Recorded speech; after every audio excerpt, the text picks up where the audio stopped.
다 같이 기도하겠습니다.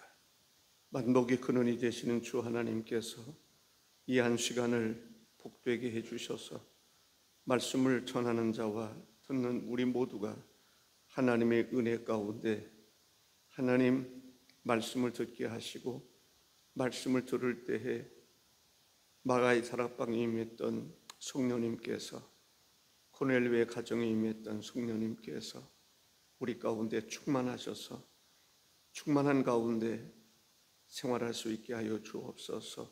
능력 있는 삶을 살아가게 하옵소서. 예수님의 이름으로 기도하옵나이다. 아멘.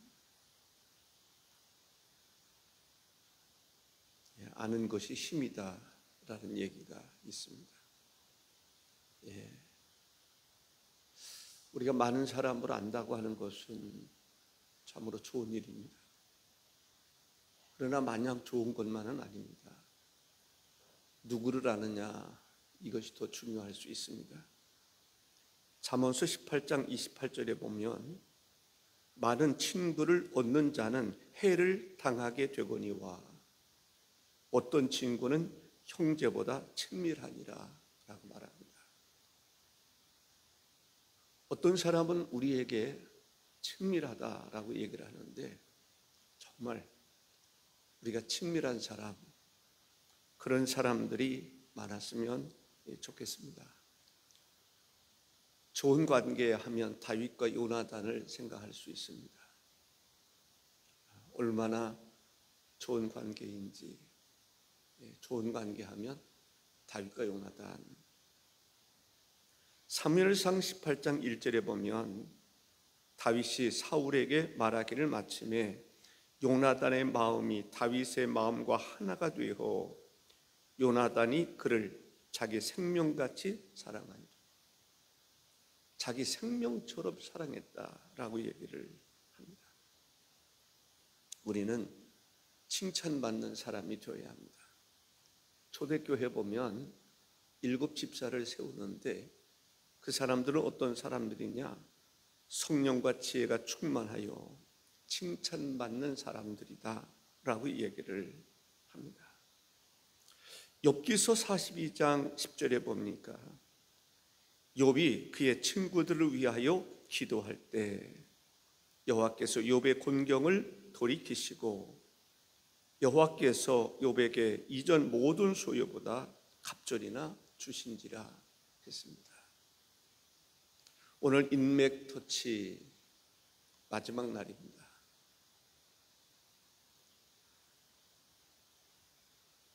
하나님의 성령께서 역사하시는 것을 보면 좋은 사람들을 만나게 하시는 경우들을 많이 볼 수 있습니다. 우리가 좋은 사람들 많이 만날 수 있기를 바랍니다. 좋은 사람들 사귈 수 있기를 바랍니다. 많은 사람들을 사귄다고 해서 다 좋은 것은 아닙니다. 꼭 좋은 사람들이 있습니다. 하나님 앞에 기도하기를, 하나님 사기꾼 만나지 않게 해주십시오. 거짓말쟁이 만나지 않게 해주십시오. 나를 미혹하는 사람들 만나지 않게 해주십시오. 하나님 꼭 필요한 사람들 만나게 해주십시오. 성령께서 그 일을 주도해 주십시오. 인도해 주십시오. 그래서 좋은 열매 많이 맺을 수 있게 하여 주옵소서. 만남을 위해서 우리가 기도 많이 하셔야 됩니다. 늘 좋은 사람 만나게 해주시고 하나님께서 보실 때에도 기쁨이 될 만한 사람들을 만나게 해주십시오. 만남을 위해서 기도하는 것 매우 중요합니다. 결혼할 때에도 좋은 사람 만나기를 기도하지 않습니까?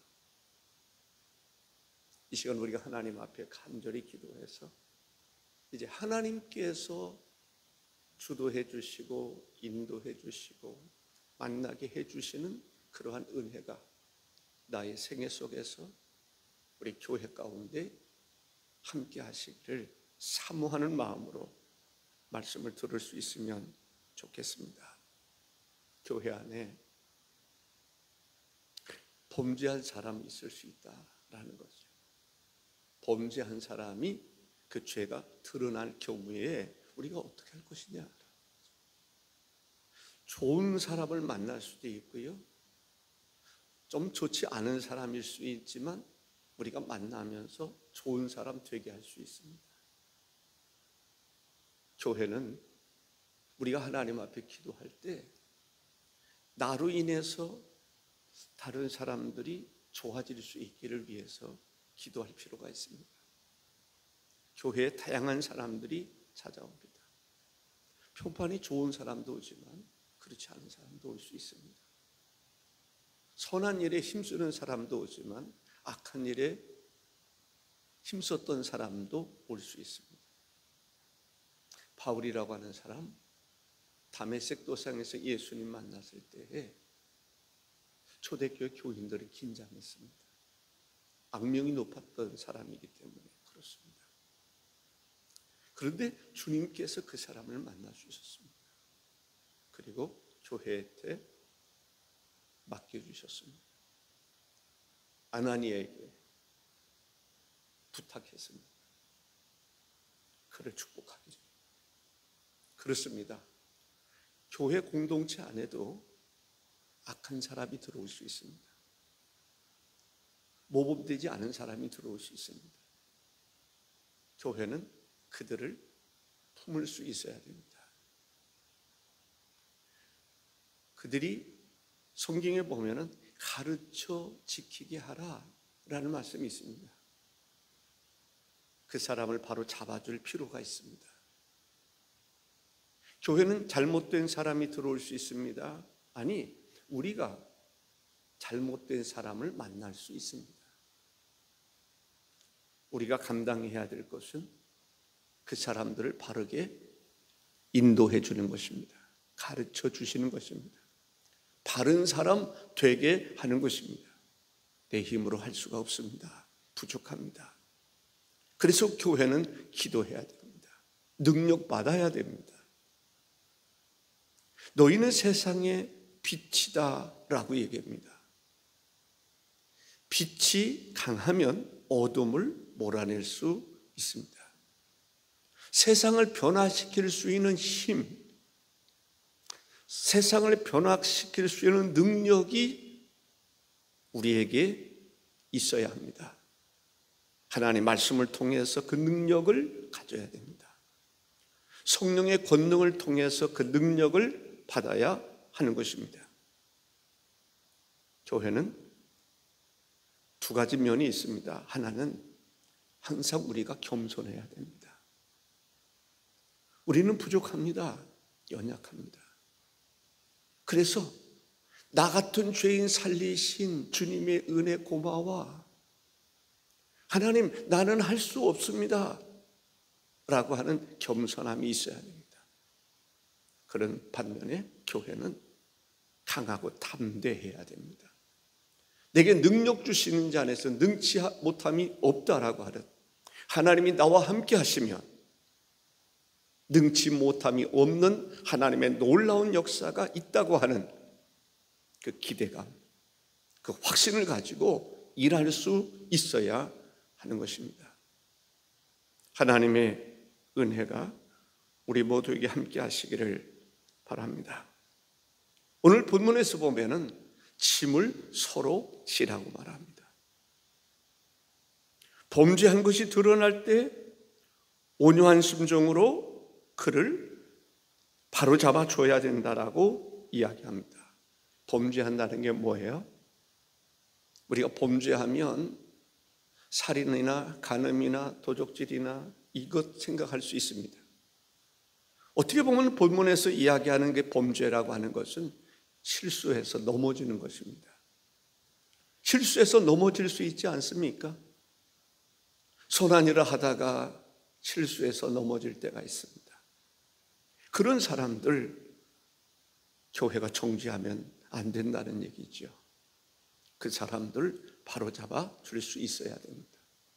실수가 없는 사람들이 있을까요? 다 실수할 수 있습니다. 모든 사람이 죄를 범하였으며 하나님의 영광에 이를 수 없다라고 이야기하고 있습니다. 나도 실수할 수 있고 여러분들도 실수할 수 있습니다. 또 다른 사람 역시 실수할 수 있습니다. 그 사람들 부족합니다. 연약합니다. 그 사람들 누가 잡아줘야 됩니까? 교회가 잡아줘야 되는 것입니다. 붙잡아 주셔야 되는 것입니다. 넘어진 사람들 붙잡아 일으켜줄 수 있어야 된다라고 하는 것이죠. 실수하고 실패하고 또 실패해도 교회는 끊임없이 붙잡아 줄 수 있어야 됩니다. 주님께서 우리를 그렇게 해주시지 않습니까?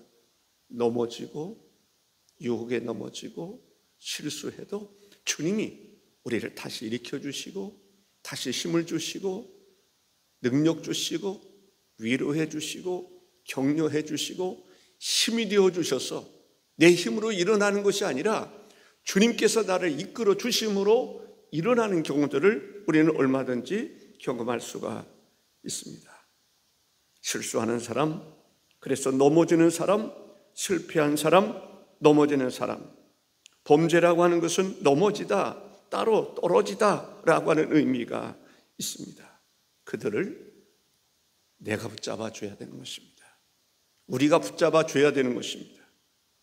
두 번째는 예수님께서는 죄인을 사랑하셨다라고 성경은 이야기하고 있습니다. 사랑하기 때문에 용서가 있는 것입니다. 어느 날 베드로가 예수님께 물었습니다. 마태복음 18장 21절에 그때 베드로가 나와 이르되 주여 형제가 내게 죄를 범하면 몇 번이나 용서하여 주리까? 7번까지 하오리까? 예수님께서 뭐라고 말씀하셨을까요? 아니야, 7번에 그치면 안 돼. 그런 말씀이 있죠. 이렇게 말씀합니다. 7번뿐만 아니라 7번을 70번까지라도 할지니라. 이 말은 무슨 말입니까? 무한대로 용서하라는 거예요. 우리는 한두 번이 아닙니다. 넘어질 때가 그래서 7.8개라고 얘기하지 않습니까? 넘어지고 또 넘어지고 또 넘어지고 하나님 앞에 어느 때는 약속도 하고 선서도 하고 지키겠다라고 말하고도 또 실패하고 또 넘어질 때가 있습니다. 주님이 또 일으켜 주시고 또 붙잡아 주시고 용서해 주시는 것을 보게 됩니다. 마태복음 18장에 보면 그 뒤에 어떤 임금에 대한 이야기가 나옵니다. 천국 비유에 관한 얘기인데 결산할 때 1만 달란트 빚진 사람이 있었습니다. 엄청난 돈이죠. 어느 정도 큰 돈일까요? 어쨌든 1만 달란트 빚진 사람을 잡아다가 말합니다. 그 몸과 아내와 자식들과 모든 소유를 다 팔아 갚게 하라 라고 말합니다. 1만 달란트를 보면 1달란트가 34kg입니다. 금이 34kg이라고 그러면 어느 정도 가치가 있을까요? 엄청난 겁니다. 34kg. 그런데 만배다. 34kg에 만배. 그러면 몇 킬로가 되죠? 나 계산이 잘 안 되는 것 같아요. 엄청난 겁니다. 제가 볼 때 금 34kg만 돼도 엄청난 건데 그게 만배나 된다? 금은 한 달란트가 장정 9만 명의 인건비라고 합니다. 1달란트가 장정 9만 명을 인건비를 줄 수 있는 돈인 거죠. 그렇다고 한다면 1만 달란트는 몇 명일까요? 9억 명, 9억 명을 줄 수 있는 인건비라고 생각할 수 있습니다. 엄청난 것입니다. 그 많은 돈은 사람이 갚을 수 없는 것을 말하는 것입니다. 그 엄청난 돈을 갚을 수 있는 능력이 없습니다. 그런데 그가 말합니다. 그 종이 엎드려 절하며 이르되 내게 참으소서 다 갚으리이다. 물론 여기에서 금인지 은인지 동인지에 따라서 가격 차이는 엄청나게 나는 것도 사실입니다. 아까 말씀드렸던 것처럼 1만 달란트라는 말은 사람이 감당할 수 없는 것을 말한다고 저는 그렇게 생각합니다. 모두 탕감해 주었습니다. 그런데 탕감받은 사람이 집으로 가다가 자기에게 빚진 사람을 만났습니다. 100데나리온입니다. 100데나리온이라는 돈은 하루의 인건비가 1데나리온입니다. 그러니까 100명이 일할 수 있는 인건비를 빚진 사람이 있다라는 거죠. 그 사람에게 갚으라고 말합니다. 그 동료가 다른 사람 아닙니다. 동료입니다. 전혀 몰랐던 사람이 아닙니다. 동료입니다. 동료가 사정 얘기를 합니다. 나에게 참아주소서 갚으리이다. 같은 동료지만 빚을 진 사람하고 돈을 빌려준 사람은 이렇게 차이가 있을 수 있습니다. 갚으리이다. 빚이 없었다면 친구처럼 지낼 수 있는 관계입니다. 그런데 빚을 졌으니까 그렇게 할 수가 없습니다. 나에게 참아주소서 갚으리이다. 그런데 엎드려 사정함에도 불구하고 옥에 가두어 버립니다. 동료인데도 말입니다. 임금이 이 소식을 듣습니다. 탕감하여 준 그를 다시 불러드립니다. 마태복음 18장 33절에 내가 너를 불쌍히 여긴 것 같이 너도 내 동료를 불쌍히 여김이 마땅하지 아니하냐. 그리고 빚을 다 갚기까지 그를 다시 옥에 가두라 이렇게 말합니다. 사랑하는 성도 여러분, 지금 누구 얘기하고 있는 것입니까? 무슨 얘기하고 있는 것입니까? 우리가 하나님 앞에 빚진 자입니다. 그 빚은 우리가 갚을 수 없을 정도로 엄청난 것을 말합니다. 하나님께 죄를 지었습니다. 죄값을 치러야 되는 것입니다. 그 죄값이 무엇입니까? 멸망받는 것입니다. 음부에 떨어지는 것입니다. 지옥에 갈 수밖에 없는 것입니다.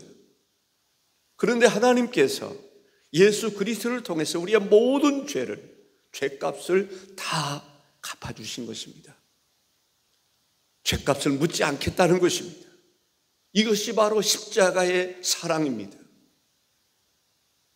그런데 말이죠, 그 엄청난 죄사함을 받은 우리가 다른 사람들, 어떤 사람이 교회 안에서 엎드려졌다 해서, 실패했다고 해서, 범죄한 것이 좀 드러났다고 해서 그를 용서해 주지 않으면 되겠느냐, 그 얘기하고 있는 것입니다.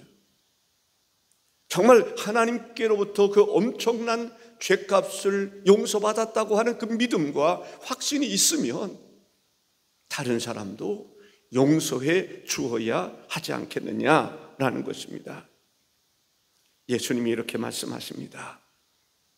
내내 이어서 마태복음 18장 35절입니다. 너희가 각각 마음으로 형제를 용서하지 아니하면 나의 하늘 아버지께서도 너희에게 이와 같이 하시리라. 너희도 용서하지 아니하면 너희도 용서받을 수 없을 것이다 라는 것입니다. 진짜 사랑은, 참 사랑은 뭘까? 다른 사람의 허물을 용서해 주는 것입니다. 용서가 없다면 사랑이 아닌 것입니다. 용서 없는 사랑이 있습니까? 사랑하기 때문에 용서하는 것입니다. 사랑하기 때문에 자녀들도 용서하고, 사랑하기 때문에 아내도 남편도 용서하고, 사랑하기 때문에 부모도 용서하고, 사랑한다면 이웃도 용서하는 것입니다. 교회는 사랑을 받은 사람들이 모이는 곳입니다. 그리고 사랑할 줄 아는 것이 교회가 해야 할 일임을 성경은 이야기하고 있습니다. 사랑이 무엇일까요? 사랑은 허다한 죄를 덮는 것이 사랑이라고 성경은 말하고 있습니다. 베드로전서 4장 8절에 무엇보다도 뜨겁게 서로 사랑할지니 사랑은 허다한 죄를 덮느니라. 뜨겁게 사랑하면 허물이 보이지 않는 것입니다. 허물이 보인다 할지라도 용서해 주는 것입니다. 덮어 주는 것입니다. 얼마나 사랑할까? 끝없이 사랑해야 되는 것입니다. 사랑은 허다한 죄를 덮는다라고 말합니다. 그 사랑을 무슨 사랑이라고 말합니까? 아카페의 사랑이라고 말하는 것입니다. 끊임없는 사랑을 말하는 것입니다. 하나님만이 하실 수 있는 사랑을 말하는 것입니다. 하나님만이 하실 수 있는 그 사랑을 우리에게도 말합니다. 너희도 사랑하는 자가 되라 라고 말씀하고 있습니다. 하나님의 사랑이 이렇게 나타났다라고 확신 있게 말씀하시는 구절이 있습니다. 로마서 5장 8절에 우리가 아직 죄인 되었을 때에 그리스도께서 우리를 위하여 죽으심으로 하나님께서 우리에 대한 자기의 사랑을 확증하셨느니라. 우리를 사랑하시는 그 사랑으로 인해서 하나님께서 독생자 예수 그리스도를 보내셨고 예수 그리스도께서 우리를 위해서 십자가에 달려 죽으셨다라는 것입니다. 이보다 더 큰 사랑이 어디 있겠습니까? 우리의 죄를 용서해 주시기 위해서 인간의 몸을 입고 인간이 겪는 최악의 심판을 대신 받으셨다라고 하는 것을 우리가 알 수가 있습니다. 교회가 해야 할 일이 있습니다. 범죄한 형제 그들이 드러나거든 온유한 마음으로 바로잡아 줘야 한다라는 것입니다. 또 무엇입니까? 사랑을 입은 것이 교회입니다. 우리가 할 수 있는 게 뭐예요? 사랑하는 것입니다. 뜨겁게 사랑하는 것입니다.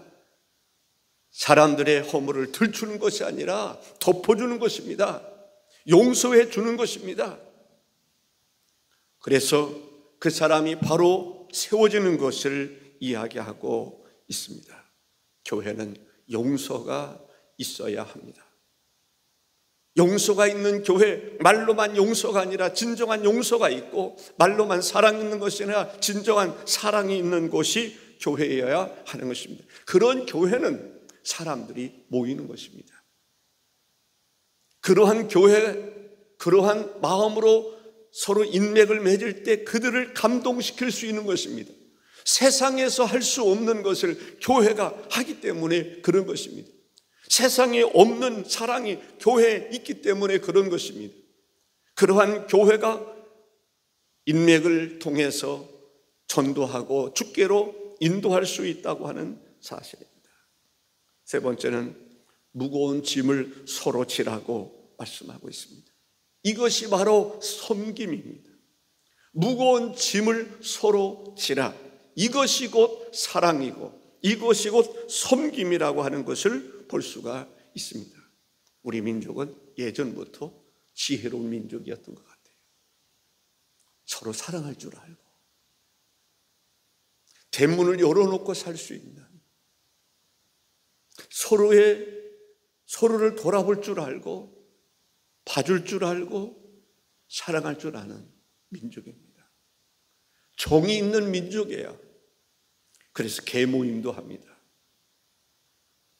어려운 사람들 먼저 돈을 타줘서 그 사람으로 하여금 뭔가를 할 수 있도록, 그리고 갚을 수 있도록. 지금은 그렇게 하지 않는 경우들이 많아요. 왜? 사기하는 사람도 있으니까요.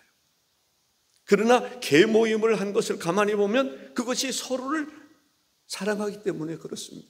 위하기 때문에 그런 것입니다. 세워주기 위해서 그런 것입니다. 부조하는 것도 마찬가지입니다. 장례식 때 부조해 주는 거, 이거 얼마나 좋습니까? 힘들고 어려울 때 먹을 것도 없고, 그런데 장례를 치러야 되는데 그들을 돌아보지 않으면 안 되지 않습니까? 그래서 서로 부조해 주고 장례할 때 같이 마을에서 함께 해주는 것은 아주 좋은 그러한 전통이라고 생각을 합니다. 인생은 이렇게 이야기를 합니다. 무거운 짐을 지는 것이라고. 주님이 볼 때는 사람들이 무거운 짐을 지고 가는 거예요. 그래서 주님께서 말씀하십니다. 수고하고 무거운 짐진 자들아 다 내게로 오라. 내가 너희를 쉬게 하리라. 우리는 알게 모르게 무거운 짐을 지고 살아가는 사람들입니다. 때로는 의식주 문제 때문에 힘들고 어려울 때가 있지 않았습니까? 먹을 것이 없어서 굶주리고 헐벗을 때가 있었습니다. 질병으로 인해서 고통당할 때가 있었습니다. 전쟁으로 인해서 또 때로는 서로와의 갈등 때문에 잠을 이루지 못하는 경우들도 있었습니다. 우리가 원하든지 원하지 않든지 우리는 무거운 짐을 지고 살아가는 사람들입니다. 주님께서 말씀하십니다. 내가 감당할 거야. 내게로 와. 나와 관계를 맺고 살자. 내가 감당할 수 있는 힘을 줄 거야 라고 말합니다. 교회도 어떻게 보면 그렇게 말할 수 있어야 됩니다. 수고하고 무거운 짐진 사람들 교회로 오십시오. 우리가 섬겨드리겠습니다. 같이 힘을 모아서 도와드리겠습니다. 사실 어떻게 보면 초대교회는 그러한 마음이 있었습니다. 내 소유를 팔아서라도 같이 도와주고 싶고 도와주었던 그러한 아름다운 공동체가 본래 교회의 공동체인 것입니다. 교회는 그것을 회복할 수 있어야 합니다. 주님은 우리의 연약함을 돌아보시는 분이십니다. 성경이 이렇게 말하고 있습니다. 이사야서 53장 4절에 그는 실로 우리의 질고를 지고 우리의 슬픔을 당하였거늘 우리는 생각하기를 그는 징벌을 받아 하나님께 맞으며 고난을 당한다 하였노라. 주님은 우리의 질병과 슬픔을 담당해 주시는 분이다 라는 것을 볼 수 있습니다. 그가 찔림은 우리의 허물 때문이라고 말씀하고 있습니다. 우리의 허물을 담당하시는 분이 바로 예수 그리스도인 것입니다. 주님은 이 땅에 오실 목적이 있습니다. 섬기려고 오셨다고 하는 사실입니다.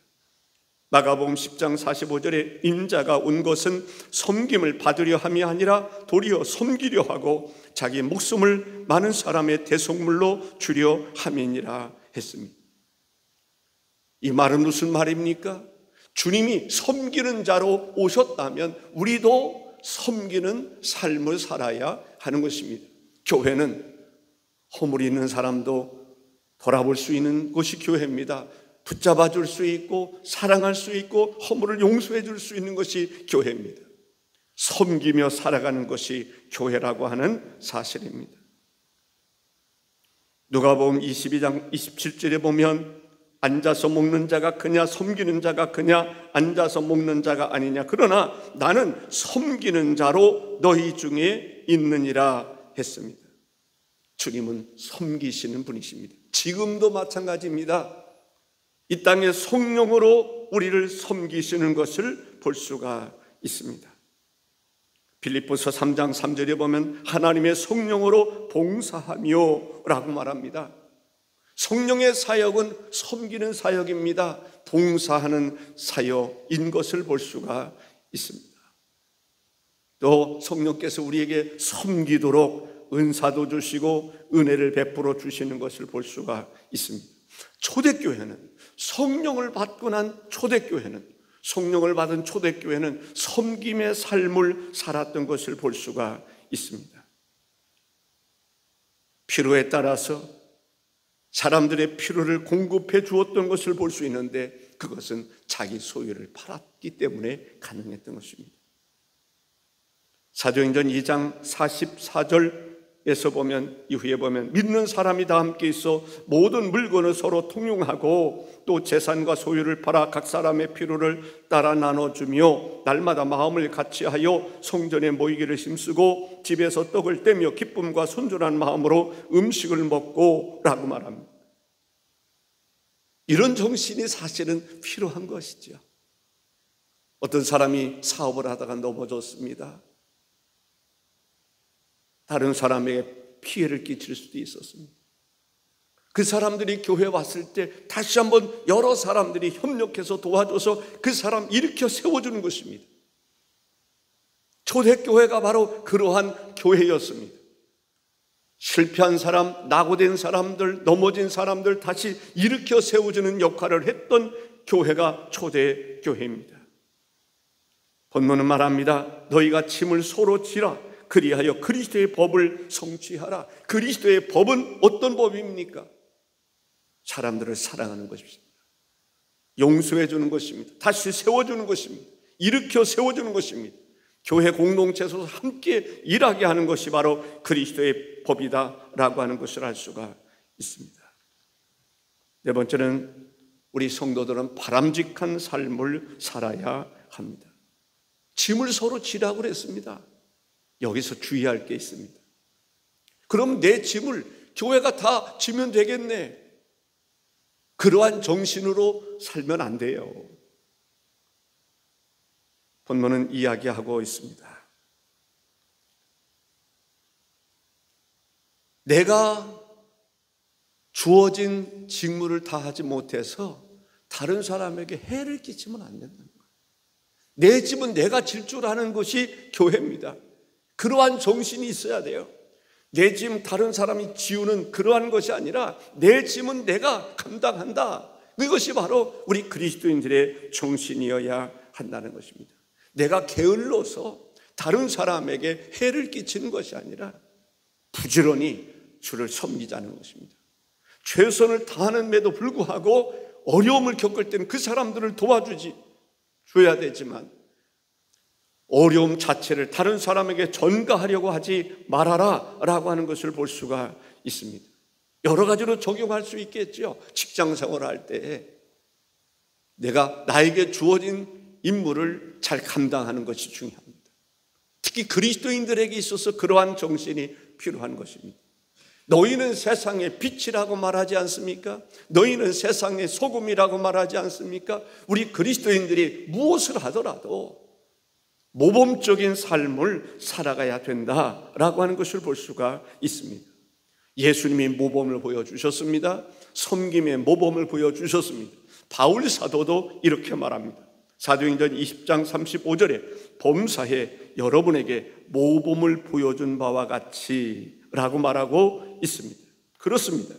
우리는 모범적인 삶을 살아가야 합니다. 성경에 모범적인 삶을 살아갔던 사람들이 어디 있을까? 많이 있지 않겠습니까? 그 중에 요셉이라고 하는 사람을 들 수가 있습니다.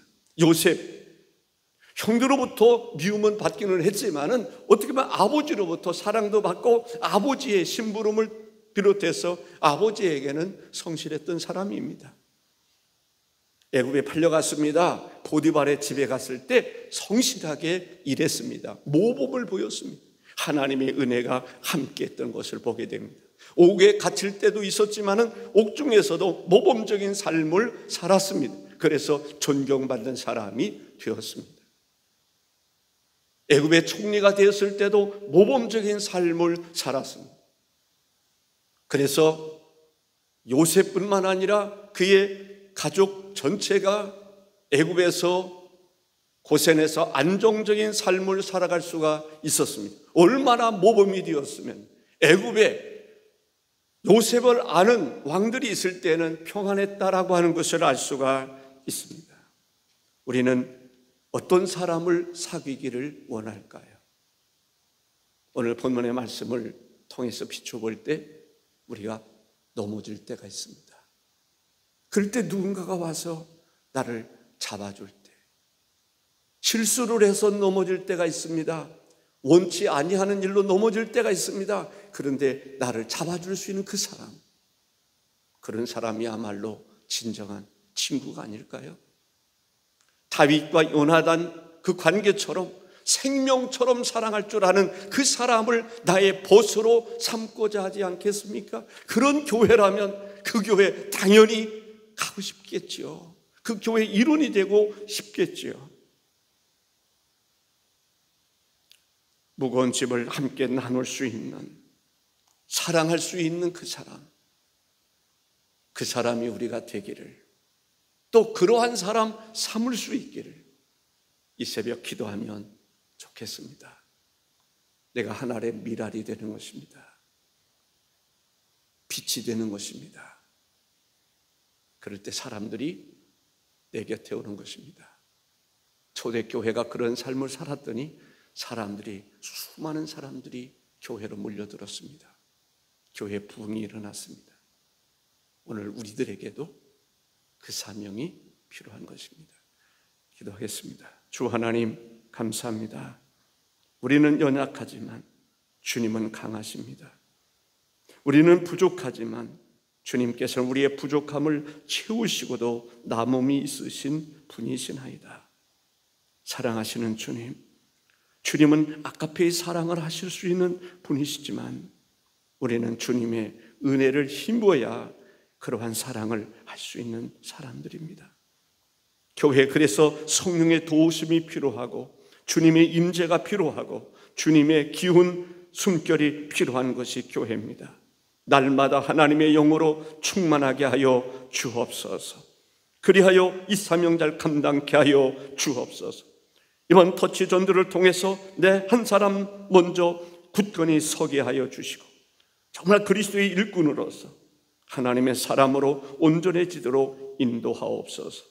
복의 근원이 되시는 예수님의 이름으로 기도하옵나이다. 아멘.